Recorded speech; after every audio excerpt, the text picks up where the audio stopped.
నాకు స్వస్థతనిచ్చాడు.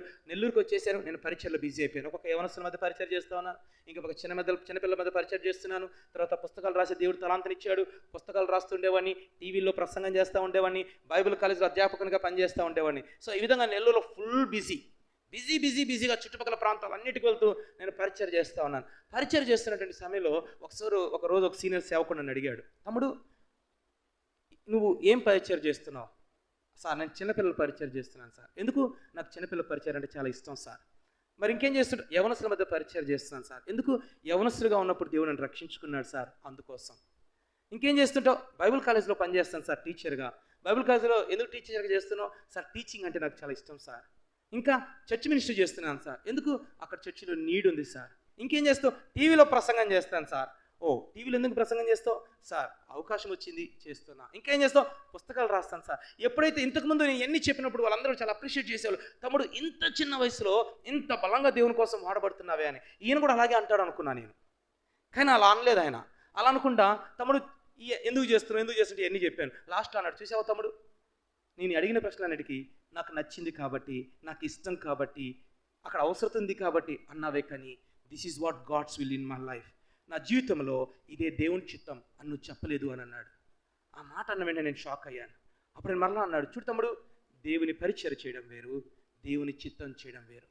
చాలామంది దేవుని పని చేస్తూ సాటిస్ఫై అయిపోతుంటారు, కానీ దానికంటే ప్రాముఖ్యం దేవుని చిత్తం చేయడం. నీ జీవితంలో దేవుని చిత్తం ఏంటో ఎప్పుడైనా అడిగావా అని అన్నాడు.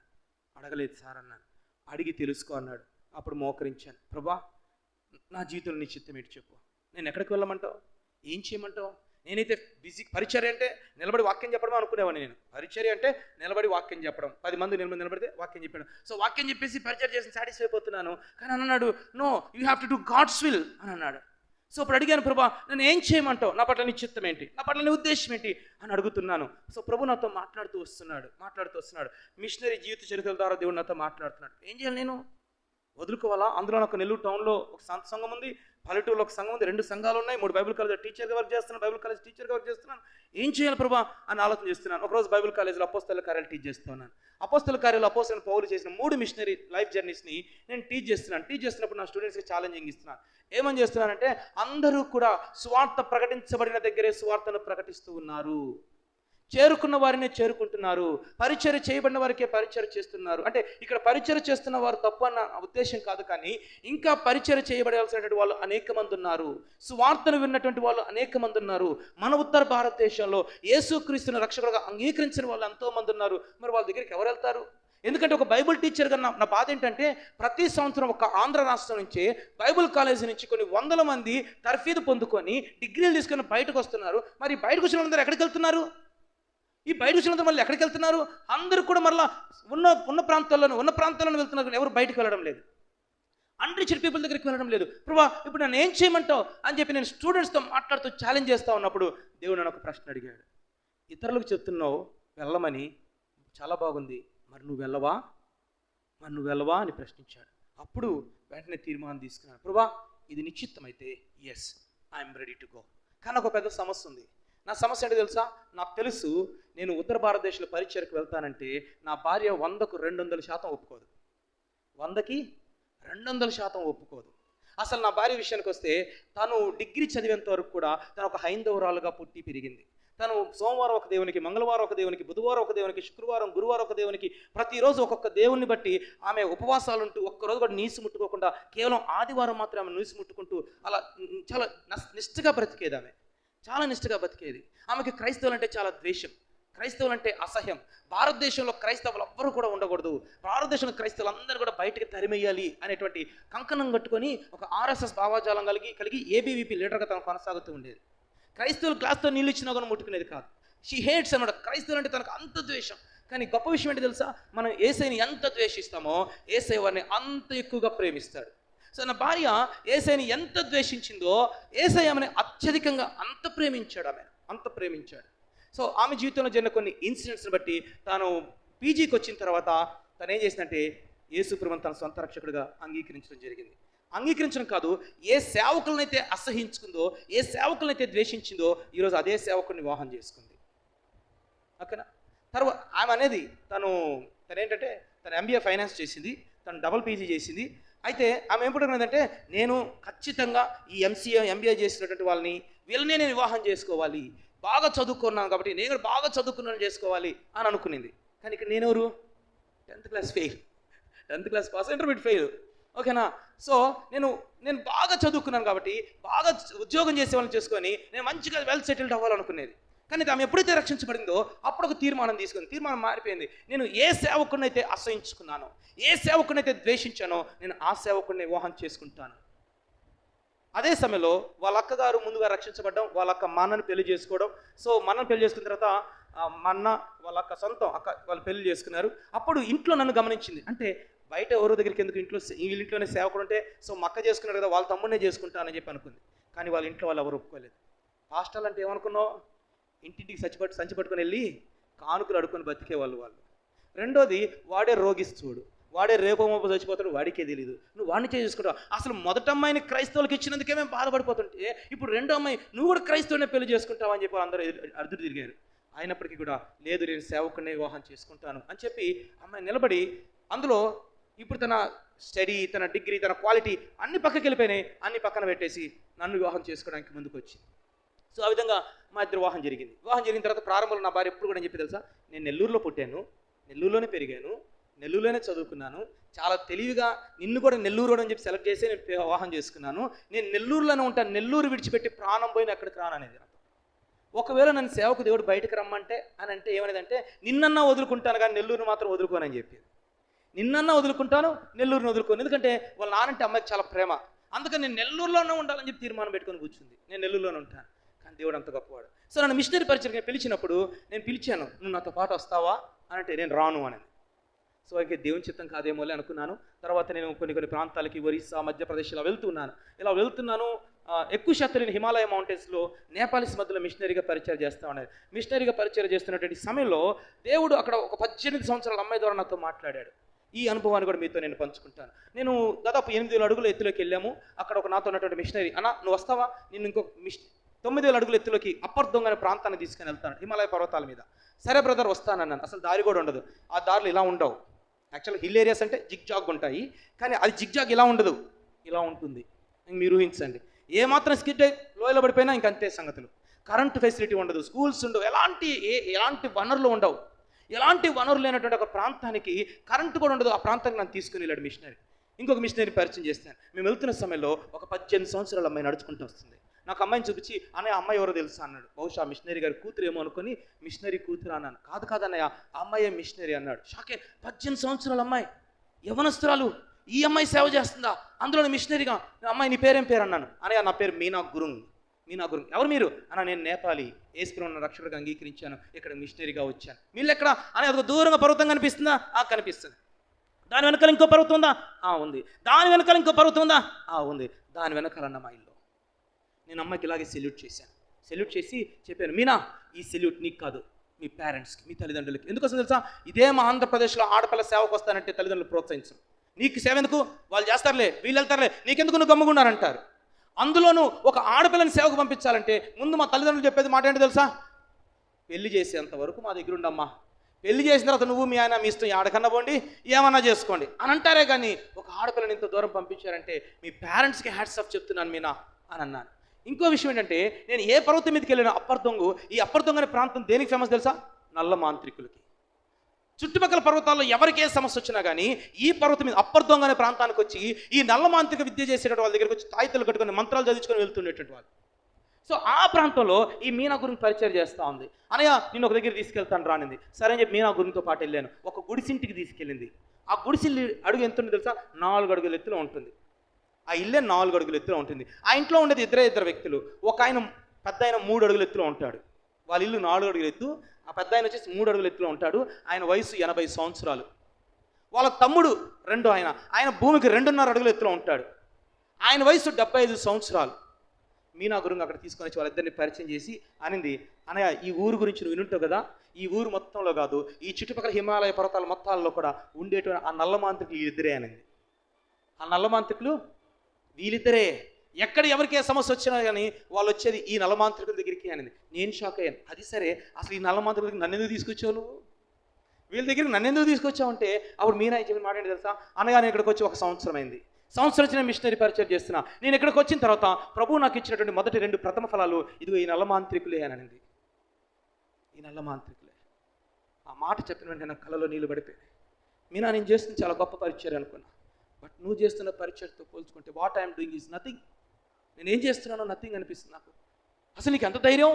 ఒక ఆడపిల్లవి, పెళ్లి కాకుండా ఇంకా యవనస్తురాలివి, అందులో అసలు ఈ ప్రాంతంలో నల్ల మాంత్రికులు ఉన్నారని తెలిస్తే నువ్వెలా వచ్చావు? మీ తల్లిదండ్రులు ఎలా పంపించారు? అసలు నువ్వు ఇక్కడ రావడం మాత్రమే కాదు, అసలు మొట్టమొదటిగా వీళ్ళనే రీచ్ అయ్యి వాళ్ళిద్దరిని ప్రభు కోసం సంపాదించావు. ఇది మామూలు విషయమా? తను చెప్పింది, అన్న నేను దేవునితో తీర్మానం చేసుకున్నాను. దేవుని ఒకటి అడిగాను, ప్రభా నువ్వు ఎక్కడికి వెళ్ళమంటే అక్కడికి వెళ్తాను, అయితే నువ్వు నాతో రా అని తీర్మానం చేసుకున్నాడు. ఆ విధంగా అమ్మాయి వెళ్ళింది. అది నన్ను ఛాలెంజ్ చేసింది. అరే, ఒక అమ్మాయి ఇంత దూరం వచ్చి పరిచయం చేయగలిగితే వై కాంట్ ఐ? నేనెందుకు చేయలేను? ఎస్, నేను చేస్తాను. నన్ను ఆల్రెడీ ప్రభు నన్ను పిలుస్తున్నాడు మిషనరీ పరిచయం. నాకు అర్థమవుతుంది. ఈ క్రమంలో అమ్మాయి ఇన్సిడెంట్ నన్ను చాలా బలపరిచింది. వెంటనే నా భార్యకు వచ్చాను, ఈ స్టోరీ చెప్పాను. ఒకసారి నాతో పాటు అస్సాంకి వెళ్తాం, వస్తావా అన్నాను. అస్సాంకి తీసుకెళ్ళాను. అక్కడ మిస్సింగ్ అనేటువంటి ట్రైబల్స్ ప్రజలు ఉన్నారు. ఈ మిస్సింగ్ అనేటువంటి ట్రైబల్ ప్రజలు చైనా అవతల మంగోలియా అనేటువంటి దేశం నుంచి భారతదేశానికి వలస వచ్చేసి 17వ శతాబ్దంలో అక్కడ స్థిరపడిపోయారు. ఈ రోజు కూడా వెదురు కర్రలతో చేయబడినటువంటి హౌసెస్, బ్యాంబూస్ హౌసెస్ ఉంటాయి. ఈ బ్యాంబూస్ హౌసెస్లో వాళ్ళు నివసిస్తూ ఉంటారు. సో వీళ్ళు ఏం చేస్తారంటే సూర్యుడిని చంద్రుడిని దేవులుగా కొలుస్తారు. వాళ్ళ ఇంట్లో ఎవరైనా వ్యక్తి చచ్చిపోయారు అనుకోండి, మనలాగా ఎక్కడికో ఊరు వెలుపలకు తీసుకుని వెళ్ళి బరియలు చేయరు. ఇంటి ముందే, ఇది ద్వారబంధం అయితే ఇంటి ముందే భూస్థాపితం చేస్తారు. వాళ్ళ నమ్మకం ఏంటంటే చనిపోయిన వారి యొక్క ఆత్మలు వాళ్ళని సంరక్షిస్తాయనేటువంటిది వాళ్ళ నమ్మకం. ప్రతిరోజు సాయంత్రం భార్య భర్త బిడ్డలు అందరం కలిసి కూర్చొని భోజనం తింటే ఎంత బాగుంటుంది అని మన వాళ్ళందరికీ ఉండే ఆశ. వాళ్ళ ఆశ ఏంటి తెలుసా? భార్య భర్త బిడ్డలు అందరం సాయంత్రం కలిసి కూర్చొని చక్కగా మందు తాగితే ఎంత బాగుంటుంది. ఇది కూడా వాళ్ళ సాంప్రదాయంలో ఒక భాగమే. మందు తాగాలి, పందిని కోసుకోవాలి, పందిని తినాలి. వాళ్ళ ఇంటికి ఎవరైనా అతిథులు వచ్చినా పంది మాంసం పెట్టాలి. అది వాళ్ళ సాంప్రదాయం. అలా తింటే మనం వాళ్ళని గౌరవించినట్లు, లేకపోతే వాళ్ళని అగౌరవపరిచినట్లు. సో ఈ విధముగా అక్కడ ప్రజలు నివసిస్తున్నారు. వాళ్ళు మనిషిని ప్రేమిస్తే ప్రాణమిస్తారు, లేదా అక్కడ మనిషి ప్రాణాన్ని అంతే సులభంగా తీసిస్తారు. అలాంటి ట్రైబల్స్ ఈ రోజు కూడా బ్యాంబూస్ హౌసెస్తో నివసిస్తున్నారు. ఒకసారి అక్కడికి తీసుకెళ్ళి నా భార్యను ఊరికి అడిగాను. నాకు తెలుసు 200% నా భార్య ఒప్పుకోదు, 200% ఒప్పుకోదని తెలుసు.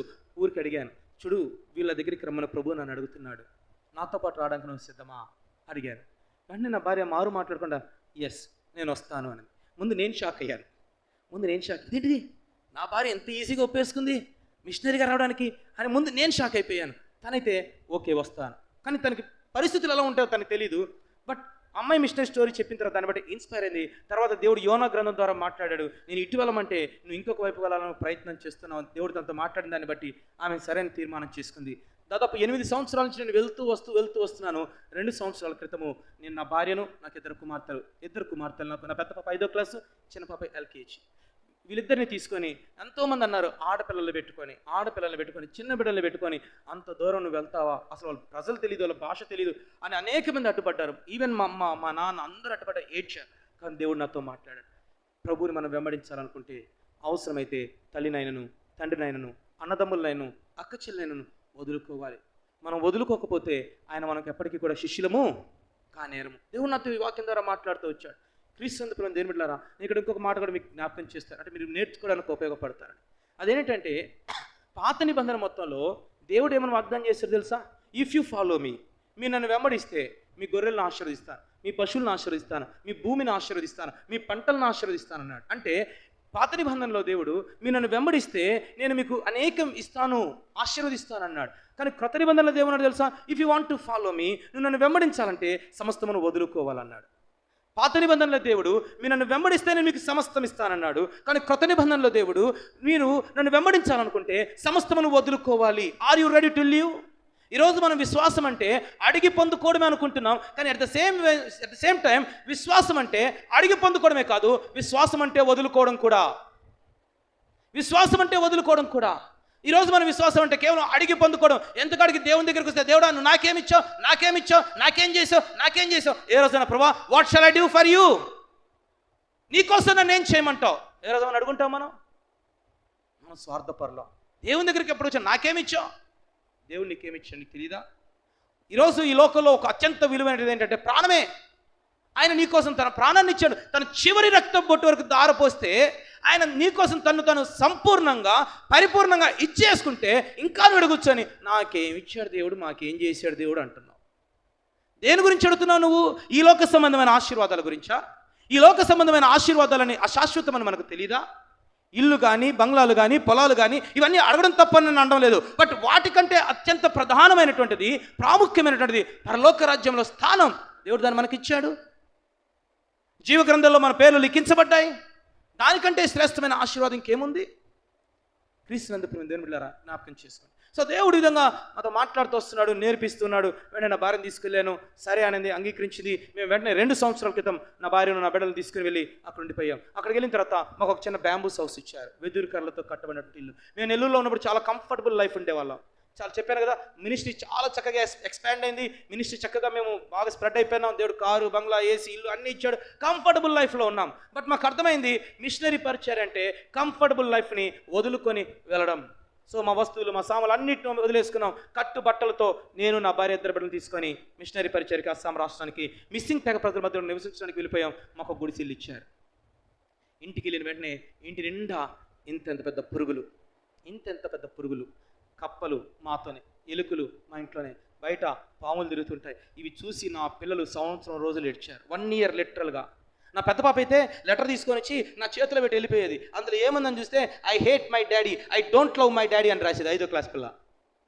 ఎందుకనంటే నువ్వు మమ్మల్ని నెల్లూరు నుంచి తీసుకొని వచ్చేసావుగా, అందుకని నువ్వంటే మాకు ఇష్టం లేదు. నువ్వు నెల్లూరు తీసుకెళ్ళిపోయానుకో, అప్పుడు చెప్తాను ఐ లవ్ మై డాడీ అని. అప్పుడు దాకా ఐ లవ్ అని చెప్పండి డాడీ.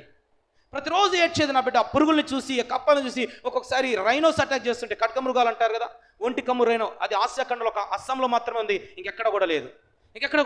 అది రెగ్యులర్గా అటాక్ చేస్తుంది. అది అటాక్ చేసిన ప్రతిసారి మనుషులు చంపేస్తాయి. కొన్నిసార్లు నక్కలు మా ఇంటి దాకా వస్తాయి, పాములు వస్తుంటాయి, ఏనుగులు అటాక్ చేస్తుంటాయి. ఒక మాటలో చెప్పాలంటే అడవిలోకి తీసుకుని వెళ్ళి పెట్టాను నా భార్య, నా బిడ్డల్ని. నా భార్య ఏదో ఒక్కొక్కసారి తట్టుకోలేక ఏడ్చేసేది. ఏంటో నేను ఇలా ఉంటుంది అనుకోని తెలియదు నాకు.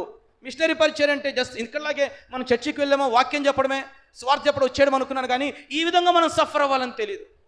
ఇక్కడ ఉన్నప్పుడు మాకు మంచిగా ఫుడ్ ఉండేది. అక్కడికి వెళ్ళిన తర్వాత ట్రైబల్స్ ఫుడ్ ఎంతెంతలా ఉంటుంది, ఎర్రగా ఉంటుంది, జిగురుగా ఉంటుంది. ఒకవేళ కోడిని తీసుకొని వస్తారు, ఒక్కసారి కూడా క్లీన్ చేయరు. దాన్ని అలాగే తీసుకెళ్ళి బాండీలు వేసి దాన్ని అలాగే వంటకం చేసేస్తారు. నీసు వాసన వస్తుంది. చేప కడుపులో పేగులు తీసి దాంతో పచ్చడి చేసి, ఆ చేప కడుపులో పేగులు, ఆ కళ్ళు తీసి దాంతో పచ్చడి చేసి పెడతారు మాకు. సో ఈ విధముగా వాళ్ళ ఆహారపు అలవాట్లు ఉంటాయి. అసలు ఎన్నోసార్లు ఏడ్చారు. నా పిల్లలైతే ఎన్నోసార్లు ఏడ్చారు. వాళ్ళకి ఒకటే మాట చెప్పాను, మీ నాన్న ఇప్పుడు ఏం చేస్తున్నాడో మీకు అర్థం కాదు కూడా. మిషన్ అంటే, మిషనరీ పరిచర్య పిలుపు అంటే మీకు అర్థం కాదు. కొంచెం ఎదిగిన తర్వాత మీకే అర్థమవుతుంది తల్లి. కొంచెం ఓపిక పట్టండి. నా బిడ్డలకు మంచి ఎడ్యుకేషన్ లేదు ఇప్పుడు. ఇక్కడ నాకు మంచి ఎడ్యుకేషన్ అవకాశం అనేది ఇప్పుడు మంచి ఎడ్యుకేషన్. ఆ ట్రైబల్స్ మధ్యలో ఏదైతే నాకు దొరుకుతుందో దాంట్లోనే కూర్చోబెట్టి చదివిస్తున్నాను. నా పెద్దబాబు ఇంటికి జుట్టు పెట్టుకుని, డాడీ వాళ్ళు చెప్పేది నాకు ఏం అర్థం కావట్లేదు, నాకు పిచ్చి పట్టిపోతుంది డాడీ అని అంటది. కొంచెం సర్దుకో తల్లి, దేవునికి భాష మాట్లాడే కృపవరాన్ని ఇస్తాడు, నువ్వు భాష నేర్చుకుంటావు. ఆ విధంగా చెప్పుకుంటూ మేము చిన్నగా అడ్జస్ట్ అవుతూ అక్కడ మేము పరిచయలో కొనసాగుతున్నాం. ఇప్పటికి దాదాపు 2 సంవత్సరాలు అయిపోయింది. 2 సంవత్సరాల తర్వాత ప్రతిఫలం ఏంటి అంటే, నాకు ఇప్పటికీ భాష రాదు. ఎందుకంటే మిస్సింగ్ తెగ ప్రజలకి లిపి లేదు, వాళ్ళకి లిపి లేదు. అస్సామీస్కి లిపి ఉంది, కానీ వీళ్ళెవరు అస్సామీస్ మాట్లాడరు. అస్సామీస్ కొంచెం రిలేటెడ్గా సాంస్క్రిట్కి కనెక్ట్ అయి ఉంటుంది, కానీ బట్ వీళ్ళందరూ మాట్లాడేది మిస్సింగ్ లాంగ్వేజ్. మా పక్కన దెబ్రి అనే ట్రైబ్ ఉంది, మళ్ళీ వాళ్ళకి సపరేట్ లాంగ్వేజ్ ఉంటుంది, వాళ్ళకి లిపి లేదు. మా పక్కన ఆదివాసీలు ఉంటారు, వాళ్ళకి సపరేట్ లాంగ్వేజ్ ఉంటుంది, వాళ్ళకి లిపి ఉండదు. మా పక్కన నేపాలీస్ ఉన్నారు, వాళ్ళకి కూడా లిపి ఉండదు. వాళ్ళు కూడా డిఫరెంట్ లాంగ్వేజెస్ మధ్యలో మేము జస్ట్ అలా నిలబడ్డాం. దేవుడు ఎంత కృప కలిగిన వాడంటే, ఇప్పుడు నేను వెళ్ళిన 2 సంవత్సరాలకి భాష రాకపోయినట్టు నాకు కొంచెం ఇంగ్లీష్ వచ్చు. ఆ ఇంగ్లీష్తో అలా కవర్ చేస్తూ ఇప్పటికీ 10 మంది యవనస్తుల్ని సండే స్కూల్ టీచర్స్గా ట్రైనింగ్ చేయగలిగాం. 6 సండే స్కూల్ బ్రాంచెస్ని స్టార్ట్ చేయగలిగాం. ఒక బ్రాంచెస్ చర్చిని స్టార్ట్ చేయగలిగాం. 2 సేవకులుగా తయారు చేయగలిగాం. ఇదంతా కూడా దేవుని కృపను బట్టి, అనేక మంది చేస్తున్నటువంటి ప్రార్థనలను బట్టి, సో ఈ విధంగా వేగంగా వెళ్ళిపోతుంది. ఇప్పుడు నా కోరిక ఏంటి చెప్పమారా? నా కోరిక ఏంటంటే, అక్కడ ఒక మినీ ఆంధ్రాన్ని తయారు చేయాలి. అక్కడ ఒక మినీ ఆంధ్రాన్ని తయారు చేయాలంటే ఏం చేయాలి? ఆంధ్రప్రదేశ్ నుంచి అనేక మంది యవనస్తులను మిషనరీలుగా లేవనెత్తి నాతో పాటు అక్కడికి తీసుకొని వెళ్ళాలి. సో ఈ క్రమంలో పరిచయం చేస్తున్న సభలో నాకు బెస్ట్ ఫ్రెండ్ ఉన్నాడు, డాక్టర్ వినోద్. నెల్లూరులో రామచంద్ర హాస్పిటల్లో డాక్టర్గా వర్క్ చేస్తున్నాడు. ఒకసారి తను ఇన్వైట్ చేశాను. మేము పరిచయం చేస్తున్న ప్రాంతాల్లో చాలామంది స్కిన్ డిసీజెస్తో బాధపడుతున్నారు. ఎందుకంటే మిస్సింగ్ ట్రైబల్స్ 3 రోజులకు ఒకసారి స్నానం చేస్తారు, 4వసారి బట్టలు మారుస్తారు. అస్సలు శుభ్రతే ఉండదు, దుర్వాసన వస్తుంటుంది. వాళ్ళు అలాగే ఉండడానికి ఇష్టపడతారు. సో 80% మంది స్కిన్ డిసీజ్తో బాధపడుతుంటారు. నా డాక్టర్ని పిలిచాను, నువ్వు వస్తావు ఒకసారి మనం అక్కడ వైద్యం చేద్దాం మెడికల్ క్యాంప్ కోసం. వస్తానన్నాడు. సరే వస్తానని చెప్పి అతను తీసుకుని వెళ్ళాను. డాక్టర్ని తీసుకెళ్ళాను. మెడికల్ క్యాంప్స్ అన్నీ చేస్తున్నప్పుడు నేను మనసులో అనుకుంటున్నాను, ఇతను కూడా వస్తే బాగుంటుంది అని. వెంటనే అతను అన్నాడు, అజయ్, అప్పటికి 2 సార్లు వచ్చి వెళ్ళిపోయాడు. 3వసారి వచ్చినప్పుడు అన్నాడు, ఇక్కడికి వచ్చి వీళ్ళ మధ్యలోనే మిషనరీగా ఉంటే అప్పుడు వీళ్ళందరినీ సంపాదించవచ్చు, ఎప్పుడో సంవత్సరానికి ఒకసారి వస్తే వెళ్ళిపోతే ఎట్లా అని అన్నాడు. నేను అన్నాను, నువ్వు వస్తానంటే మనం ఇక్కడ ఒక చిన్న హాస్పిటల్ కట్టి ఈ పేద ప్రజల్ని, ఎస్పెషల్లీ ఆ డబ్ల్యూ ట్రావెల్స్ దగ్గర మనం రీచ్ కాలేకపోతున్నాం, ఈ చిన్న హాస్పిటల్ ద్వారా వాళ్ళు మనం రీచ్ అవ్వచ్చు అని అన్నాను. ఆయన వెంటనే అన్నాడు, సరే నా భార్య కూడా ఒకసారి తీసుకొని వస్తాను, తను యాక్సెప్ట్ చేస్తే వస్తానన్నాడు. వాళ్ళ భార్యను ఒకసారి తీసుకొని వచ్చాడు. వాళ్ళ భార్య మాట్లాడకుండా ఓకే అనేసింది. ఇంక వెంటనే మేము అనుకున్నాం, అయితే ఇక్కడ ఒక చిన్న మిషన్ హాస్పిటల్ మనం స్టార్ట్ చేసి ఈ మిషన్ హాస్పిటల్ ద్వారా ఈ ప్రజలందరినీ మనం రీచ్ అవుదాం అని అనుకున్న వెంటనే అప్పటికి 15 సంవత్సరాల క్రితం నేను ఒక రోగిష్ఠుడిగా ఉన్నప్పుడు హాస్పిటల్స్లో మంచంలో పడుకొని నేను చేసిన ప్రార్థన గుర్తొచ్చింది. ప్రభా నీ చిత్తం అయితే నన్ను బలపరిస్తే పేద ప్రజల కోసం హాస్పిటల్ కట్టిస్తాను ప్రభా అని. అప్పుడు నేను షాక్ అయ్యాను. అప్పుడు ఏదో నేను క్యాజువల్గా పే చేశాను, అవసరత కూడిన పని చేశాను, మంచంలో ఉన్నాను కాబట్టి. కానీ నేను చాలా క్యాజువల్గా చేశాను, but God took it serious. దేవుడు దాన్ని చాలా చాలా సీరియస్గా తీసుకున్నాడు. ఇప్పుడు వెంటనే అన్ని ప్లాన్ అయిపోయినాయి. మేము ఒక స్థలం తీసేసుకున్నాం, డాక్టర్ గారు రావడానికి సిద్ధంగా ఉన్నారు. ఇప్పుడు ఆయన వచ్చిన వెంటనే ఇప్పుడు ఒక మిషన్ హాస్పిటల్ మేము స్టార్ట్ చేయాలి. ఇప్పుడు మిషన్ హాస్పిటల్ చేయాలంటే జస్ట్ ఒక డాక్టర్ ఉంటే సరిపోతుందా? డాక్టర్ ఉంటే సరిపోదు, కొన్ని కావాలి. ఏం చేయాలి? మాకు మెయిన్ మెడికల్ షాప్ పెట్టాలంటే బీ ఫార్మసీ కావాలి. అందుకని డాక్టర్ గారు ఏం చేశారంటే వాళ్ళ భార్యని బీ ఫార్మీ కాలేజ్లో చేర్పించాడు. ఆమె బీ ఫార్మసీలో జాయిన్ అయింది. ఇప్పుడు అస్సాం పరీక్షల కోసం ఆమె ఇప్పుడు 2 బిడ్డలు కన్నా తల్లి ఇప్పుడు బీ ఫార్మసీకి వెళ్ళింది. మరి ఇప్పుడు నేను ఎందుకు ఖాళీగా ఉండాలి? నేను వెళ్ళి మళ్ళీ ఇంటర్మీడియట్లో చేరాను. ఇప్పుడు ఇన్ని సంవత్సరాల తర్వాత వెళ్ళి ఇంటర్మీడియట్లో చేరి MLT medical lab technician course complete చేశాను, హాస్పిటల్ దృష్టిలో పెట్టుకొని. సో ఒక ఎంఎల్టీ ఉంటేనే బాగుండదు, వీలైతే అంబేద్కర్ యూనివర్సిటీలో ఒక డిగ్రీ అని చేద్దామని చెప్పి అక్కడికి వెళ్ళి డిగ్రీ కంప్లీట్ చేశాను. నాకు తెలియకుండానే దేవుడు మరలా సెకండ్ ఇన్నింగ్స్ ప్రారంభించాడు. ఒకప్పుడు 10th క్లాస్ పాస్ అంతే, ఇప్పుడు బీటెచ్ అయిపోయింది, బీడీ అయిపోయింది, ఎంటెచ్ అయిపోయింది. ఆ తర్వాత ఇప్పుడు డాక్టరేట్ ఇన్ థియాలజీ కూడా చేసేసాను, టీహెచ్డీ అయిపోయింది, కంప్లీట్ థియాలజికల్ స్టడీస్ అన్నీ. ఇప్పుడు ఇటువైపుకి వస్తే ఎంఎల్టీ కంప్లీట్ చేశాను, డిగ్రీ కంప్లీట్ చేశాను. ఇప్పుడు జోర్హాట్ నగరంకి వెళ్ళిన తర్వాత ప్రతి ఒక్కరికి అనుమానం వస్తుంది, నువ్వు ఎవరివి, ఇక్కడికి ఎందుకు వచ్చావు, ఏం చేస్తున్నావు? మిషనరీ అని చెప్తే ధరిమేస్తారు, పాస్టర్ అని చెప్తే ధరిమేస్తారు. సో ఇప్పుడు వీళ్ళందరినీ చెక్ పెట్టాలంటే ఏం చేయాలి? ఇక్కడ నేను ఏదో ఒక స్టూడెంట్లో కొత్త అవతారం ఎత్తాలి అని చెప్పి వెంటనే ఆలోచన చేసి పక్కన పిల్లోని అడిగాను. మాట్లాడుతుంటే అరే ఏం చేస్తున్నారు అన్నాడు. అన్న నేను జోర్హాట్ లా కాలేజ్లో LLB చదువుతున్నాను రా అన్నాడు. టక్కని దాన్ని పట్టిన, అరే నన్ను తీసుకెళ్ళి మీ కాలేజ్లో చేర్పించిన అన్నాడు. సరే అని అన్నాడు. వెళ్ళిపోయాను. ఇప్పుడు లా కాలేజ్లో జాయిన్ అయిపోయాను. ఇప్పుడు జోర్హాట్లో నేను LLB చేస్తున్నాను, లా చదువుతున్నాను. నా ప్రయాణం ఎక్కడి నుంచి ఎక్కడికి వెళ్ళిందో చూడండి. ప్రయాణం ఎక్కడి నుంచి ఎక్కడికి వెళ్ళిందంటే ఇప్పుడు నేను 2 సంవత్సరాలు లాయర్, ఫస్ట్ ఇయర్ కంప్లీట్ అయిపోయింది, ఇప్పుడు సెకండ్ ఇయర్కి వచ్చారు. ఇప్పుడు నేను జోర్హట్లో, సార్ మీరు ఎవరు సార్? నేను లా కాలేజ్ స్టూడెంట్. ఇంకెవరు ఏమనరు, ఈ లా కాలేజ్ స్టూడెంట్స్ మనకెందుకు తలకాయ అని వదిలేస్తారు, వెళ్ళిపోతారు. సో ఈ విధంగా ఇప్పుడు అక్కడ నేను లా చేస్తూ ఉన్నాను. డాక్టర్ రావడానికి సిద్ధపడుతున్నాడు. ఇప్పుడు ఒక మిషన్ హాస్పిటల్ స్టార్ట్ చేయాలి. తర్వాత యవనస్తుల కోసమని ఒక బైబిల్ కాలేజ్ స్టార్ట్ చేయాలి. ఎందుకంటే ఇక్కడ ప్రతి 100 మందికి, సరే ప్రతి 1000 మందికి ఒక సేవకుడు ఉంటే అక్కడ కనీసం ప్రతి 50,000 మందికి ఒక సేవకుడు లేడు. ఇక్కడ ఒక కాలనీకి, ఒక స్ట్రీట్లో 3 సంఘాలు లేదా 2 సంఘాలు ఉంటే అక్కడ కనీసం ఒక మండలానికి ఒక చర్చి లేదు. ఎవరు వెళ్తారు? ఎవరు చేస్తారు? క్రీస్తునందు ప్రియమైన దేవుని బిడ్డలారా ఆలోచించండి. యవనస్తులకు కావాలి ప్రభు కోసం. ఒకసారి నేను యవనస్తుల కూడికలతో, ఇక్కడ చాలామంది యవనస్తులు ఉన్నారు, ఒకసారి మీరు అందరు నా వైపు చూడండి. యవనస్తులు అందరూ నా వైపు చూడండి, సీరియస్గానే చూడండి, నేను కూడా సీరియస్గా చెప్తున్నాను, ఓకేనా? సో యవనస్తులందరితో ఇలా మాట్లాడుతున్నాను. నువ్వు దేవుడు నీకేం చేశావు? వాళ్ళందరూ నాకు చాలా చెప్పారు, అన్న దేవుడు నాకు చేశాడు, అన్న దేవుడు నాకు చేశాడు, దేవుడు నాకు ఈమెయిల్ చేశాడు, ఇదిగో నేను ఈరోజు ఈ స్థితిలో దేవుడే కారణం. అప్పుడు నేను అడిగాను, సరే తమ్ముడు, దెన్ నువ్వేం చేస్తున్నావు దేవుని కోసం అడిగాను. What you are doing for Christ? దేవుని కోసం నేను చేశాడు, వెరీ గుడ్, మరి దేవుని కోసం నువ్వేం చేస్తున్నావు అంటే, ఒక తమ్ముడు నాతో అన్నాడు, అన్న నేను బాగా చదివి ఒక మంచి ఉద్యోగం సంపాదించి నేను అత్యధిక శాతం పరిచర్యకి ఇవ్వాలని నేను ఫిక్స్ అయ్యానన్నా అని అన్నాడు. వెంటనే ఇంకొక తమ్ముడు అన్నాడు, సేమ్ అన్న, నేను కూడా బాగా డబ్బు సంపాదించాలి, దేవుని పరిచర్యకి ఎంతైనా ఇవ్వడానికి నేను సిద్ధంగా ఉన్నాను అని అన్నాడు. అప్పుడు నేను ఒక మాట అడిగాను, తమ్ముడు దేవుడికి కావాల్సింది మనీయా లేకపోతే మెన్నా అని అడిగాను. దేవునికి కావాల్సింది మనీ కావాలా, మెన్ కావాలా అన్నాను. వాళ్ళ దగ్గర నుంచి జవాబు లేదు. తమ్ముడు పరిచర్యకి డబ్బులు అవసరమే, నేను కాదనడం లేదు, కానీ ఆ డబ్బులు ఖర్చు పెట్టడానికి ఎవరు కావాలి? మెన్ కావాలి. అందరూ మేము డబ్బులే ఇస్తామంటే మరి పరిచయం చేసేవాళ్ళు ఎవరు? అందరూ మేము డాక్టర్లు అవ్వాలి, అందరూ మేము ఇంజనీర్లు అవ్వాలి, అందరూ మేము బాగా సంపాదించాలి, మేము బాగా సెటిల్ అయిపోవాలి, మేము బాగా సెటిల్ అయిపోయి అవసరమైతే దాంట్లోంచి 100 రూపాయలు కాదు 1000 రూపాయలు దేవుని పరిచయకి ఇస్తాం. అందరూ పరిచయం డబ్బులే ఇస్తారంటే మరి దేవుని కోసం నిలబడి పరిచయం చేసేవాళ్ళు ఎవరు? అందుకోసం మీరు గమనించండి, అపోస్తలుడైన పౌలు ఫిలిప్పీయులకు రాసిన పత్రికలో అంటాడు, అందరూ తమ తమ సొంత కార్యములను చూచుకొనుచున్నారు, కానీ యేసుక్రీస్తు కార్యములను ఎవరు చూడడంలో ఎవరు పట్టించుకోవట్లా. అందరూ నేను ఎట్లా సెటిల్ అయిపోవాలి, ఎవరిని పెళ్లి చేసుకోవాలి, ఎక్కడ ఉద్యోగం సంపాదించాలి, ఎంత సంపాదించాలి, ఒక మంచి కారు, ఒక మంచి ఇల్లు కట్టుకొని అక్కడ సెటిల్ అయిపోవాలి. మరి దేవుని కోసం అంటే డబ్బులు పడేస్తాం. దేవునికి కావాల్సింది నీ డబ్బులు కదయ్యా, నువ్వు కావాలి. అలా అని చెప్పి అందరినీ మోటామలు చదువుకొని అస్సాంకి వచ్చేయమని నేను చెప్పడం లేదు. అస్సాం అనేది that is my mission field. దానికోసం ఆయన స్పెసిఫిక్గా పిలుచుకున్నాడు. దేవుడు నీకు కూడా ఒక పని అప్పగించాడు, నీకు ఒక మిషన్ ఫీల్డ్ అప్పగించాడు. నీ మిషన్ ఫీల్డ్ అంటే నువ్వు ఐడెంటిఫై చేసి నువ్వు దేవుని కోసం పని చేయగలిగితే, బహుశా నువ్వు కాలేజీలో చదువుతున్నావా, కాలేజీ నీ మిషన్ ఫీల్డ్.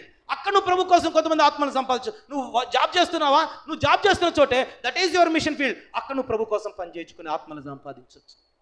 బహుశా మీరు స్త్రీలు మీరేమన్నా తెలుసా, సార్ ఇది యవనస్తుల కోసం, మరి మా సంగతి ఏంటి, మీ సంగతి ఏంటి చెప్పమంటారా? మీకు ఒక మిషన్ ఫీల్డ్ ఉంది, దాన్ని మీరు ఐడెంటిఫై చేయగలిగితే. ఒకసారి ఒక సహోదరి నాకు ఫోన్ చేసింది, అనయ్య నేను వివాహం చేసుకోక ముందంతా కూడా చిన్నపిల్ల పరిచర్లో సండే స్కూల్ మినిస్ట్రీలో నేను చాలా యాక్టివ్గా ఉండేదాన్ని. ఎప్పుడు ఫాస్టింగ్ ప్రేయర్స్, అసలు మా సంఘంలో నిరంతరం నేను ఉంటూ సంఘంలో ఎదుగుతుండేవాడిని. మా పాస్టర్ గారు కూడా అమ్మ నువ్వు దేవుని సేవ చేస్తే ఎంతో బాగుంటుందని చెప్పి ఎన్నోసార్లు నన్ను ప్రోత్సహించాడు. నాకు దేవుని సేవ చేయాలని చాలా ఆసక్తి ఉందన్న. అయితే వివాహం తర్వాత పరిస్థితులన్నీ మారిపోయినాయి. నాకు తాగుబోతు భర్త వచ్చాడు. ప్రతిరోజు నన్ను కొడుతున్నాడు, నన్ను హింసిస్తున్నాడు, వేధిస్తున్నాడు. నన్ను సండే స్కూల్ కూడా పోనీయడం లేదన్నా. సరే అమ్మ ఇప్పుడు ఏం చేయాలనుకుంటున్నావు అనయ్య? నేను అతనికి డైవర్స్ ఇచ్చేసి నేను ఎక్కడికైనా దూరంగా వెళ్ళి దేవుని పరిచయం చేద్దాం అనుకుంటున్నాను. తల్లి నువ్వు ఇప్పుడు ఏం చేయాలనుకుంటున్నావు? అనయ్య నా వల్ల కావడం లేదు, నేను అతనికి డైవర్స్ ఇచ్చేసి దూరంగా వెళ్ళి ఎక్కడికైనా వెళ్ళిపోయి నేను ప్రశాంతంగా దేవుని మందిరంలో పరిచయం చేయాలనుకుంటున్నాను. జాగ్రత్తగా గమనించండి. నేను అడిగాను పరిచయం అంటే ఏం చేస్తావన్నా? పరిచర్య అంటే ఏం చేస్తావు అని అడిగాను.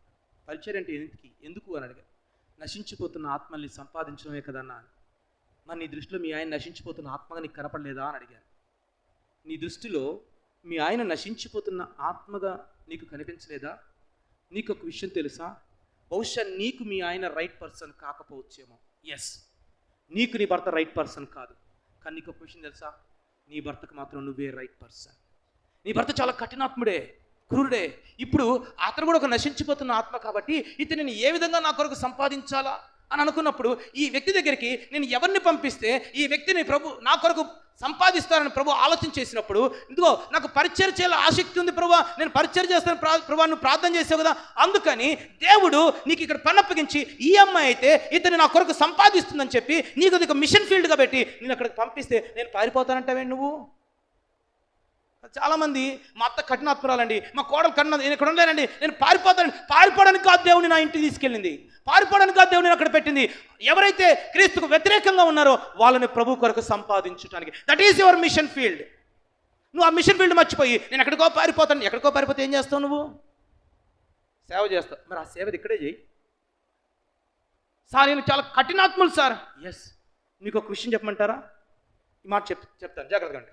యుద్ధం జరుగుతూ ఉందండి, యుద్ధం జరిగేటప్పుడు రాజు ఫ్రంట్ లైన్లో ఎవరు నిలబెడతారు చెప్పండి? బలవంతులను, ఇంకా బలవంతులైన సైనికుల్ని ఎవరు నిలబెడతారు చెప్పండి? నేను అంటాను, రాజు ఎవరినైతే ఎక్కువగా నమ్ముతాడో వీడిని కానీ ఫ్రంట్ లైన్లో నిలబెట్టామనుకో, వీడైతే స్ట్రాంగ్గా నిలబడతాడు, ప్రాణం పోయేంత వరకు ఫైట్ చేస్తాడు, మనం విజయాన్ని తెచ్చి పెడతాడు. కొంతమంది ఉంటారు యుద్ధంలో పారిపోయే వాళ్ళని తీసుకెళ్ళి రాజు ముందు నిలబెడతాడా? పొరపాటున ముందు లైన్లో నిలబెట్టరు. ఎవరినైతే ఎక్కువగా నమ్ముతారో రాజు వాళ్ళని తీసుకెళ్ళి ఫ్రంట్ లైన్లో పెడతాడు. మీకు ఒక విషయం తెలుసా, ఫ్రంట్ లైన్లో ఉండే వాళ్ళకి రిస్క్ ఎక్కువ, యుద్ధంలో వెనకుండే వాళ్ళకి రిస్క్ చాలా తక్కువ ఉంటుంది, వాళ్ళకి రిస్క్ ఉండదు. ఎవరైతే ఫ్రంట్ లైన్లో ఉంటారో వాళ్ళకే రిస్క్ ఎక్కువ ఉంటుంది. ఎవరైతే ఎక్కువగా రాజు నమ్ముతాడో వాళ్ళని తీసుకెళ్ళి ఫ్రంట్ లైన్లో నిలబెడతాడు. భవిష్యత్తు ఎక్కువ శ్రమకుండా ప్రయాణం చేస్తున్నావా? మీ ఆయన ద్వారా కానీ మీ అత్త ద్వారా కానీ ఎక్కువగా నువ్వు వేదన అనిపిస్తున్నావా అంటే నీ విషయం ఏంటి తెలుసా, you are in the front line. నువ్వు ఫ్రంట్ లైన్లో ఉన్నావు. మరి ఫ్రంట్ లైన్లో నిన్ను పెట్టడానికి దేవుడు ఎందుకు ఇష్టపడి తెలుసా? నిన్ను నమ్మాడు. నువ్వైతే అక్కడ నిలబడి యుద్ధం చేసి నశించిపోతున్నావని, నువ్వు ప్రభు కొరకు సంపాదిస్తావని, మరి నువ్వేం చేస్తున్నావు? తిరిగి వాళ్ళ వెనక్కి పారిపోతానంటున్నావు.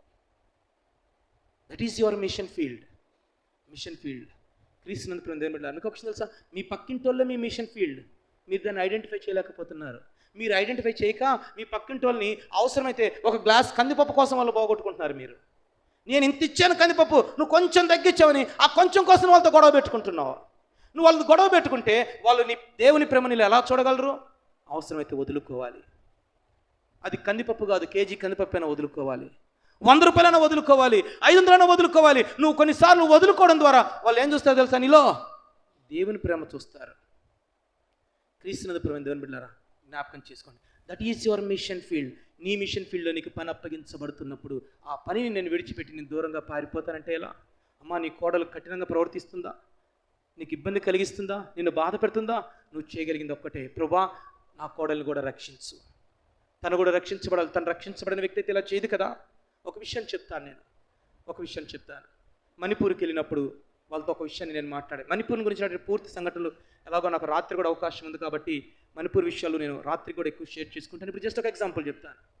నేను మణిపూర్లో కుకీల దగ్గరికి వెళ్ళినప్పుడు వాళ్ళు నా దగ్గర బాధపడిన విషయం ఏంటి తెలుసా? సార్, వాళ్ళు మా బైబిల్ గ్రంథాలని చించేశారు సార్, ఈ బైబిల్ గ్రంథాల మీద మూత్ర విసర్జన చేశారు సార్, బైబిల్ గ్రంథాలను చించేశారు, తగలబెట్టేశారు, మూత్ర విసర్జన చేశారు సార్. మేము దాన్ని తట్టుకోలేకపోతున్నాం సార్, మేము దాన్ని జీర్ణం చేసుకోలేకపోతున్నాం సార్, వాళ్ళని బతకనీకూడదు సార్ అన్నారు. అప్పుడు నేను కుకీలతో ఒకటే మాట్లాడాను. వాళ్ళకి ఒక ఆఫర్ ఇచ్చాను. అయ్యా, నా దగ్గర చాలా డబ్బులు ఉన్నాయి, నేను డబ్బులు తీసుకొని వచ్చినాను, ఇప్పుడు మీకు 1,00,000 రూపాయలు ఇస్తాను, నీకు 1,00,000 రూపాయలు ఇస్తాను, నీ చేతిలో ఉన్న బైబిల్ని చించి అన్నాను. సార్, అదేంటి సార్ మీరు అలా అంటారు అన్నాడు. 1,00,000 రూపాయలు ఇస్తానయ్యా, బైబిల్ని చించి అన్నాను. సార్ నేను చించను సార్ అన్నాడు. 2,00,000 ఇస్తా, నెట్ ఆఫర్, 2,00,000 రూపాయలు ఇస్తాను, నీ చేతిలో ఉన్న బైబిల్ చించి అన్నాను. అతను అన్నాడు, సార్ 3,00,000 ఇచ్చినా నేను చించను సార్ అన్నాడు. ఎందుకు చించవయ్యా అన్నాను. సార్, ఇది జీవము కలిగిన దేవుని పుస్తకం సార్ అన్నాడు. అప్పుడు నేను ఒక మాట అన్నాను, ఇది జీవము కలిగిన దేవుని పుస్తకం నీకు తెలుసు, అందుకే నీకు 3,00,000 ఇస్తానని చెప్పడం లేదు. అతను నేను 10 రూపాయలు ఇస్తే చాలు చించేస్తాడు. ఎందుకని? అతనికి జీవం కలిగిన దేవుని పుస్తకం అనేది తెలియదు కాబట్టి అతను అలా చేశాడు. దాన్ని బట్టి నువ్వు ఎందుకు బాధపడుతున్నావు? అతను చించింది కేవలం పేపర్లు మాత్రమే, అందులో ఉన్న వాక్యాన్ని కాదు. వాళ్ళు తగలబెట్టింది కేవలం కట్టడాలని మాత్రమే, జీవము కలిగిన దేవుని ఆలయాన్ని కాదు. వాళ్ళు దాన్ని ఏమీ చేయలేరు. విషయం ఏంటంటే వాళ్ళు తెలియక తప్పు చేశారు. కానీ ఈరోజు మనం తెలిసి తప్పు చేస్తున్నాం. మరి దాన్ని బట్టి ప్రభువు దుఃఖపడతాడు. కాబట్టి వాళ్ళు తెలియక బైబిల్ గ్రంథాన్ని చించారు కాబట్టి దాన్ని బట్టి నువ్వు దిగులు పడద్దు. ప్రభువా, ఆ బైబిల్ గ్రంథంలో సత్యాన్ని వాళ్ళు కూడా తెలుసుకున్నట్లు సహాయం చేయ ప్రభుని వాళ్ళ కోసం ప్రార్థన చేయాలి. అంతేకాని దాన్ని బట్టి వాళ్ళని ద్వేషించకూడదు, వాళ్ళని బట్టి అసహించుకోకూడదు అని అన్నాను. సార్, ఇది కొంచెం కష్టంగానే ఉంది, బట్ అయినప్పటికీ వాస్తవమే, మేము ప్రార్థన చేస్తాం అంతే కదండి. అది వారు జీవం కలిగిన దేవుని పుస్తకం కాదని తెలుసు కాబట్టి వాళ్ళు చించేశారు. తెలిస్తే చించుతారా? ఇప్పుడు ఇదే ఆఫర్ మీకు ఇస్తాను, చింపేస్తారా? మీరు 1,00,000 రూపాయలు మీకు కూడా ఇస్తారు, చించేస్తారా? ఎవరైనా చించేస్తారు? 1,00,000 రూపాయలు ఇస్తే తగలబెట్టేస్తారా? ఎందుకు చేయం మనం పని? మనకు తెలిసేది జీవం కలిగిన దేవుని పుస్తకం అని, వాళ్ళకి తెలియదు, అందుకే వాళ్ళు చేస్తున్నారు. ఒకరోజు తెలిసిందనుకోండి, వాళ్ళ పని చేయరు కదా, చేయరు. వాళ్ళు కూడా దీన్ని చేతులకు గుండెలకు హత్తుకుంటారు. మేము మజూలి ఐలాండ్లో, మేముండే ప్రాంతంలో మజూలి అనే ఒక ఐలాండ్ ఉంది, ఓకేనా? ఈ మజూలి అనేటువంటి ఐలాండ్ బ్రహ్మపుత్ర నది మొత్తంలో అదే పెద్దదనమాట. ఈ మజూలి అనేటువంటి ఐలాండ్లో సువార్త ప్రకటించబడలేదు ఎప్పటి వరకు? 1985వ సంవత్సరం వరకు. నాగాలాండ్ నుంచి ఒక మిషనరీ వచ్చాడు. అదే సమయంలో మజూలి ఐలాండ్లో నుంచి దోలే అనేటువంటి తెగ సంబంధించిన వ్యక్తి బయటకు వచ్చాడు. ఇక్కడ మిషనరీకి అతను టచ్ అయ్యాడు. మిషనరీ అతనికి రక్షణ స్వార్థను ప్రకటించాడు, అతను రక్షించబడ్డాడు. బైబిల్ గ్రంథాన్ని బహుమతి ఇచ్చాడు. అయ్యా, నాకు చదువు రాదయ్యా అన్నాడు. పర్లేదు, దీన్ని చేత పట్టుకుని వెళ్ళు, దేవుని పుస్తకం కదా, నీ పక్కన ఉంటే ధైర్యంగా ఉంటుంది అని అన్నాడు. తీసుకుని వెళ్ళిపోయాడు. మరలా దీవికి వెళ్ళిపోయాడు. దీవిలోకి వెళ్ళిపోయిన తర్వాత ఏం జరిగిందో తెలుసా? ఇంతకుముందు అందరితో చెప్పాను కదా, వీళ్ళకి ప్రతిరోజు తాగడం అలవాటు. ఇప్పుడు తాగే వాళ్ళతో కలవడం మానేశాడు, వాళ్ళతో తిరగడం మానేశాడు. ఇప్పుడు రహస్యంగా పొలాల్లోకి వెళ్తున్నాడు, ప్రార్థన చేసుకుంటున్నాడు, వచ్చేస్తున్నాడు. దీవిలో వైరల్ ఫీవర్ వచ్చింది. వైరల్ ఫీవర్ మన దృష్టిలో వాళ్ళు viral fever. So viral fever రావడం ఒకరి తర్వాత ఒకరు 10 మంది చచ్చిపోయారు. వాళ్ళేమనుకున్నారు, అరే ఎవరో చేతబడి చేశారా, అందుకోసమే ఇలా ఒకరి తర్వాత ఒకరు చచ్చిపోతున్నారు. ఇలా మాట్లాడుకుంటుండగానే ఈ మిస్సింగ్ తెగలోనే ఈ దోలే కమ్యూనిటీ సంబంధించిన ఒక వ్యక్తి వెంటనే వచ్చి, అరే ఈ మధ్య మనలో ఒకడు మన ఎవరితో కలవడం లేదు, మీరు గమనించారా? అవును గమనించాం. వాడు ఈ మధ్య వాడి చేతులు ఏదో ఒక నల్ల పుస్తకాన్ని పట్టుకొని తిరుగుతున్నాడు, తెలుసా? అవునరా, అయితే అది ఖచ్చితంగా చాతబడికి సంబంధించిన పుస్తకమే. ఇంకొకడు, అరే ఈ మధ్య నేను చూసా, వాడు మనతో రావట్లేదు కదా, వాడు ఆ పొలాల్లోకి వెళ్ళి అక్కడ మొక్క మీద కూర్చొని గుణగుణ ఎందుకు చదువుతున్నాడు. అంటే ఏం చేస్తున్నాడు? ప్రార్థన చేస్తున్నాడు. అతని దృష్టిలో అతను ప్రార్థన చేస్తున్నాడు. వీళ్ళేమనుకుంటున్నారంటే వీళ్ళు అక్కడికి వెళ్ళి గుణగుణ అని ఏదో అంటున్నాడు, ఏదో ఒక నల్ల పుస్తకాన్ని పట్టుకొని తిరుగుతున్నాడు. ఇప్పుడు మనల్ని ఎవరితో కలవడం లేదు, ఆ తర్వాత ఒకరి తర్వాత ఒకరు చచ్చిపోతున్నారు, వాడే అక్కడికి వెళ్ళి చేతబడి చేస్తున్నాడు రా అని చెప్పని అన్నారు. ఎప్పుడైతే ప్రోపగండ పుట్టించారో వెంటనే అయిన వాళ్ళే, సొంత బంధువులే వెంటనే అతని దగ్గరికి వచ్చేసారు. వచ్చేసి అతని చేతిలో ఉన్న నల్ల పుస్తకాన్ని లాక్కోవడానికి ప్రయత్నం చేస్తున్నారు. ఇతనేమో దాన్ని ఇవ్వడం లేదు. ఎందుకని? ఇతని దృష్టిలో ఇది దేవునికి సంబంధించిన పుస్తకం. ఇతడు దాని గుండె గట్టిగా హత్తుకుంటుంటే వాళ్ళు అనుకుంటున్నారు, అయితే అనుమానం లేదు, వీడే ఇదంతా చేస్తున్నాడు. చెప్పాను, ట్రైబల్స్ ప్రేమిస్తే ప్రాణం ఇస్తారు, కాదనుకుంటే మనిషి ప్రాణాన్ని అంతే సులభంగా తీసేస్తారు. కత్తులు తీసుకొని వచ్చారు. 2 చేతులకి ఇక్కడ దాకా నరికేశారు. 2 చేతులు నరికేశారు. కింద పడిపోయిన చేతులు. అక్కడే విలవిలగల కొట్టుకులాడుతూ ఆ బైబిల్ గ్రంథం దగ్గరికి వెళ్తూ ఉంటే వెంటనే అతని మీద కూర్చొని 2 మోకాల వరకు నరికేశారు. తర్వాత నడిమికి నరికేశారు. తలని మొండాన్ని వేరు చేశారు. ముక్కలు ముక్కలుగా నరికేశారు. గోనె సంచిలో కట్టారు. ఆ బైబిల్ గ్రంథాన్ని తగలబెట్టేశారు. బైబిల్ గ్రంథం తగలబెట్టేసి అతని దేహాన్ని కూడా బిడ్డలకి ఇవ్వకుండా తీసుకెళ్ళి పక్కన పెట్టేశారు. వాళ్ళ కొడుకు పేరు చంపల్దోలే. ఈ విషయాన్ని తెలుసుకొని వెంటనే మా నాన్ని చంపిన వాళ్ళు ఎవరిని నేను బతకనివ్వనని, మనకి ఇక్కడ నక్సలైట్లు ఎలా ఉంటారో అక్కడ ఉల్ఫా తీవ్రవాదులు ఉంటారు అస్సాంలో. ఉల్ఫా తీవ్రవాదుల్లో చేరి గన్ను కాల్చడం నేర్చుకొని మా నాన్ని చంపిన వాళ్ళందరినీ కూడా కాల్చి చంపేస్తాను, ఒక్కరిని కూడా బతకనివ్వని చెప్పి మరలా నది దాటి బయటకు వస్తే అక్కడ మరలా మిషనరీ అతన్ని పట్టుకొని అతను కూడా రక్షణ సువార్తను ప్రకటిస్తే అతడు రక్షించబడ్డాడు. అప్పుడు మిషనరీ చెప్పాడు, నువ్వు మీ నాన్ని చంపిన వాళ్ళని నువ్వు ద్వేషించడానికి వీలు లేదు, వాళ్ళకి బైబిల్ గ్రంథం విలువ తెలియదు కాబట్టి, వాళ్ళది దేవుని సంబంధించిన పుస్తకం తెలియదు కాబట్టి వాళ్ళు అలా చేశారు, కనీసం నువ్వన్నా వెళ్ళి వాళ్ళకి దాన్ని తెలియచెప్పు అని అంటే, సార్ మా నాన్ని చంపిన వాళ్ళని నేను క్షమించలేను. అప్పుడు ఆయన అన్నాడు, నువ్వు క్షమించకుండా నువ్వు క్షమించబడలేవు, నువ్వు క్షమించబడాలంటే నువ్వు వెళ్ళి వాళ్ళని క్షమించాలి. వెళ్ళాడు, సంవత్సరం రోజులు ప్రార్థన చేశాడు. యేసయ్యా వీళ్ళని క్షమించడానికి నాకు సహాయం చేయి, క్షమించడానికి సహాయం చేయి. ప్రార్థన చేస్తున్నాడు, హృదయంలో సమాధానం వస్తుంది. కానీ వాళ్ళేమో వీళ్ళని గెంటేశారు. ఏం చేయాలో అర్థం కావట్లేదు, ఎలా వాళ్ళని రీచ్ కావడం అర్థం కావట్లేదు. మేమేమో నది యువతలకి వెళ్ళి డాక్టర్స్ తీసుకెళ్ళి మెడికల్ క్యాంప్స్ చేస్తా ఉన్నాం. ఒకసారి మా దగ్గరికి వచ్చాడు, అన్నయ్య మా ఊరికి వెళ్దాం వస్తారా అన్నాడు. ఇంత దూరం వచ్చిన మీ ఊరికి ఎందుకు రా, బంగారంగా వస్తామన్నారు. అయితే అక్కడికి వస్తే మీరు మెడిసిన్స్ మాత్రమే ఇవ్వాలి, సువార్త చెప్పకూడదు అని అన్నాడు. సరే వెళ్దాం పాండే అని చెప్పి వెళ్ళి ఓడ ఎక్కేసాం. నది దాటి అటు వెళ్ళాలి, నది దాటి అటు వెళ్ళాలి. పడవ ఎక్కేసాం. వెళ్తున్నప్పుడు సగం దూరంకి వెళ్ళిన తర్వాత అప్పుడు ఈ కథ అంతా చెప్పుకుంటూ వచ్చాడు. మా ఊర్లో ప్రజలు ఇంత కఠినంగా ఉంటారు, అక్కడ మీరు సువార్త చెప్పినా, మీరు క్రైస్తవులను తెలిసినా మీ తలలు కూడా నరికేయచ్చు అని. ఈ మాట నువ్వు నదికి అవతలన్నప్పుడు చెప్పాలి కదా. మేము పారిపోయిన వాళ్ళం కదా, నది దాటిని సగంకి వచ్చేసినప్పుడు అప్పుడు చెప్పాడు. ఇంకేం చేయాలి? నేను డాక్టర్ వినోద్ లిటరల్గా అక్కడ మా భార్యలకు ఫోన్ చేసి, మేము మిస్సింగ్ ట్రావెల్స్ మధ్యలోకి మజ్జిలి దీవులోకి వెళ్తున్నాం, ఇది అక్కడ పరిస్థితి, ఒకవేళ వాళ్ళు మమ్మల్ని అక్కడ కానీ చంపేశారా మేము మరలా వెనక్కి తిరిగిరాం, ఇదే చివరి మాట అనుకోండి. ఒకవేళ మేము తిరిగి వెనక్కి వచ్చామా, దేవునికి స్తోత్రం, అందరం కలిసి దేవుని స్తుతిద్దాం. ఇంకోటి, వాళ్ళు ఒకవేళ మమ్మల్ని చంపేస్తే మీరు మిస్సింగ్ తెగ ప్రజల్ని ద్వేషించొద్దు, వాళ్ళని అసహించుకోవద్దు, వాళ్ళ రక్షణ కోసం ప్రార్థన చేయండి అని చెప్పి మేము మజ్జిలి ఐలాండ్లోకి వెళ్ళిపోయాం. 2 రోజులు మెడికల్ క్యాంప్ పెట్టాం. వాళ్ళ ఇంట్లోనే క్యాంప్ పెట్టాం. ఈ అబ్బాయి ఆశ ఏంటి, అలాగన్నా మా కుటుంబం దగ్గరికి వస్తారేమో, పరిచయం చేసుకుందాం అంటే వెలివేశారు కదా, పరిచయం చేసుకుంటాను ఈ అబ్బాయి ఆశ. మొదటి రోజు మెడికల్ క్యాంప్ కండక్ట్ చేసాం. డాక్టర్స్ నేను కూర్చున్నాం. ఉదయం 10 గంటల నుంచి సాయంత్రం 4 గంటల దాకా కూర్చొని ఎవ్వరూ రాలా. కుటుంబాన్ని వెలివేశారు కదా, చాలా బాధపడిపోయాం. ప్రభా ఇంత దూరం వచ్చాం, ఇన్ని మందులు కొనుక్కొని వచ్చాం, ఇప్పుడు ఏం చేయాలి ప్రభా అని కూర్చొని బాధపడుతున్నాం. 4 గంటలకి చీకటి పడిపోతుంది. అక్కడ మొత్తం ప్యాక్ చేస్తున్నాం. ప్యాక్ చేస్తుంటే చిన్నగా ఒకరి తర్వాత ఒకరు చీకటి పడుతుంది కదా, తెలియకుండా ఒక 10 మంది స్త్రీలు వచ్చారు. ఆ 10 మందిని బట్టి దేవుని స్తుతించి వైద్యం చేసి మందులు ఇచ్చి ఒకరికి వారం రోజులు, ఇంకొకరు 10 రోజులు ట్రీట్మెంట్ ఇచ్చి పంపించేసాం. కానీ దేవుడు ఏం చేసి తెలుసా, వాళ్ళ ఇంటికి వెళ్ళి రాత్రి ఒకే ఒక్క మాత్ర వేసుకుంటే ఉదయం వేసే లోపలికి వాళ్ళకున్న జబ్బంతా పరిపూర్ణంగా బాగైపోయింది. దేవుడు పరిపూర్ణమైన హీలింగ్ ఇచ్చేసాడు వాళ్ళకి. వారం రోజులు ట్రీట్మెంట్, అది ఒకే ఒక్క మాత్రతో కంప్లీట్ హీలింగ్ వచ్చేసింది. 10 మంది స్త్రీలు ఆశ్చర్యపోయారు. తెల్లవారుజామున లేసి ఆ గ్రామం మొత్తం 10 మందిని చాటింపు వేసారు. ఇక్కడికి వచ్చిన డాక్టర్లు మామూలు వాళ్ళు కాదు, వాళ్ళు మీరు వదులుకోవద్దు అని చెప్పేశారు. మరుసటి రోజు ఆశ 10 గంటలకు కూర్చున్నాం. వస్తారు ఎవరు రాలా. మధ్యాహ్నం 1 గంట అయిపోయింది. మరలా భోజనం చేసుకొని కూర్చుందామా, ప్యాకప్ చేసుకుందాం అని అనుకుంటూ ఉన్నాం. జనాలు ఊర్లో నుంచి ఒకరి తర్వాత ఒకరు తండోపతండాలుగా రావడం స్టార్ట్ చేశారు. మా వల్ల కాలేదు. సాయంత్రం 4 గంటలకల్లా 280 మంది వచ్చి వైద్యం చేయించుకున్నారు. మేము వాళ్ళకి స్వార్థ ప్రకటించాల, ప్రార్థన చేయాల, పరిస్థితులు బాగాలేవని జస్ట్ మందులు ఇచ్చాం. 280 మంది వచ్చారు. మందులన్నీ అయిపోయినాయి. డాక్టర్లకి మా వల్ల కాదా చేయి, అయిపోయింది మా స్టామినా అంటున్నారు. లాస్ట్లో ఒక ఆయన దూరంగా నిలబడి రావాలా వద్దా అని ఆలోచన చేస్తున్నాడు. ఈ వ్యక్తి ఎవరంటే వాళ్ళ నాన్న తలని మొండి అని 2 ముక్కలు చేసిన వ్యక్తి. ఆయనే ప్రధానుడు. రావాలా వద్దా? సరే మేమేం చేసాం, మేమే పిలిచాం. నువ్వు రాయ్యా, ఏం కాదురా అని పిలిచాం. వచ్చిన తర్వాత ఆయన క్రానిక్ డిసీజ్తో బాధపడుతున్నాడు. దాదాపు 3-4 సంవత్సరాల నుంచి క్రానిక్ డిసీజ్తో మాట్లాడుతూ ఎన్నో మందులు వాడాడంట. ఏ మందులు కూడా ఆయనకు తగ్గలేదు. రోజు నొప్పి తట్టుకల కల్లాడిపోతున్నాడు. తప్పని పరిస్థితి మా దగ్గరికి వచ్చాడు. డాక్టర్ అడిగాడు, అజయ్ క్రానిక్ డిసీజ్తో బాధపడుతున్నాడు, మన దగ్గర ఏ మెడిసిన్ ఉన్నాయి? తీరా చూస్తే మెడిసిన్స్ అన్నీ అయిపోయినాయి. జెలుసులు మాత్రం ఒక్కటే ఉంది. అన్న జెలుసులు ఒక్కటే ఉందన్నా నాన్న. మా ఫ్రెండ్ ఉండి ఇప్పుడు కానీ మీరు కానీ మెడిసిన్ ఇవ్వలేదు అనుకో, దీన్నే మనసులో పెట్టుకొని వీళ్ళు మాకు మందు ఇవ్వలేదు అంటారు, అందుకోసం మనం అతన్ని తక్కువ చేసామని చెప్పి అంటారు. నాయన అన్న ఏదో ఒక మంది నన్ను మీకు దండం పెడతాను అంటున్నాడు మా ఫ్రెండ్. మా దగ్గర మెడిసిన్ లేవు, ఒక్క జెలుసులు మాత్రమే ఉంది. ఇలాంటి జెలుసులు మాత్రం ఆయన ఎన్నో వాడేసాడు. ఇప్పుడు ఏం చేయాలి? అప్పుడు దాకా భయపడి మేము ఎవరికి వారు చెప్పలేదు, వాక్యం చెప్పలేదు, ప్రార్థన చేయలేదు.